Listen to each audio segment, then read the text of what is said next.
This short video will show you how to store an item that is not a stock item, nor an item for a contract.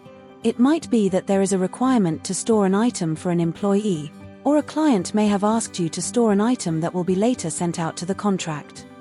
From the warehouse management screen, click the Store Item Not From Production button, and you will be presented with a screen to enter the item details.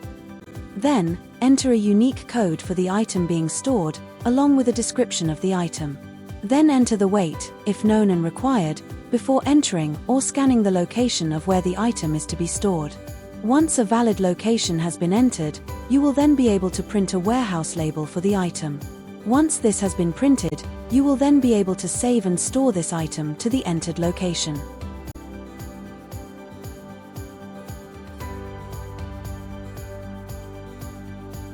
By clicking List Items in Storage, you will then see that the item has now been added to storage and given a contract code of CCNA. By clicking List Storage Areas, we can also see that it has been added to the storage area audit history. Like all other items, it may be moved to a different location at any time if required, by clicking on it, then selecting it, and on confirming your wish to move it, entering the new location. To remove the item from storage, it may be done one of two ways. Either by adding it to a delivery note, if the item is to be sent to a contract, or to simply issue the item out of storage to an employee. This could be that it is a free issue item from the client, to be included in an item that is in production.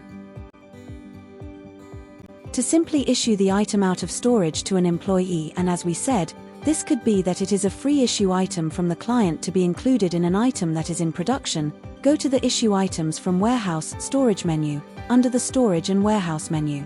After confirming that it is not meant to be issued via a delivery note, you will then be presented with a screen to enter the employee that you are issuing it to. Firstly, you will need to scan or enter the ID of the employee that you are issuing the item to, then scan the item's warehouse label code. Once this has been scanned and recognized as a non-contract item in the storage area, the system will give you the option to assign this to a particular production item. By scanning the production tracking sheet of the item, the system will then know to record the issue against the relevant contract and production item.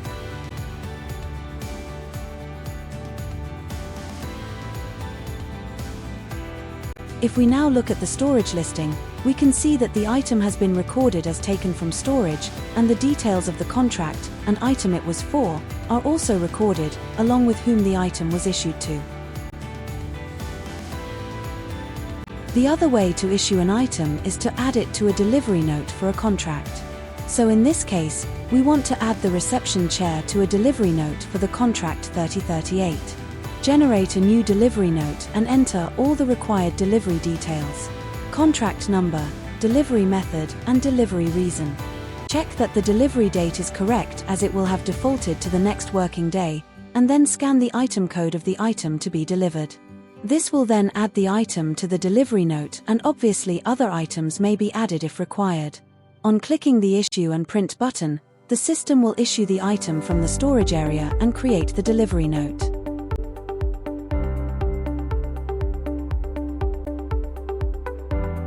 If we now go and look at the storage area, we can see that the item has now been recorded as taken from storage, along with a record of the contract it was for, and the delivery note it was dispatched on. By using the Issue Items from Warehouse Storage function in the same way as before, if the item is neither for a contract, nor to be delivered to site, and simply something stored to be collected, you can still issue it from the stored location. However, this time there is no need to enter a contract item that it is for. This will still remove the item from the location, and we can then see these details in the audit history of the location it was stored in.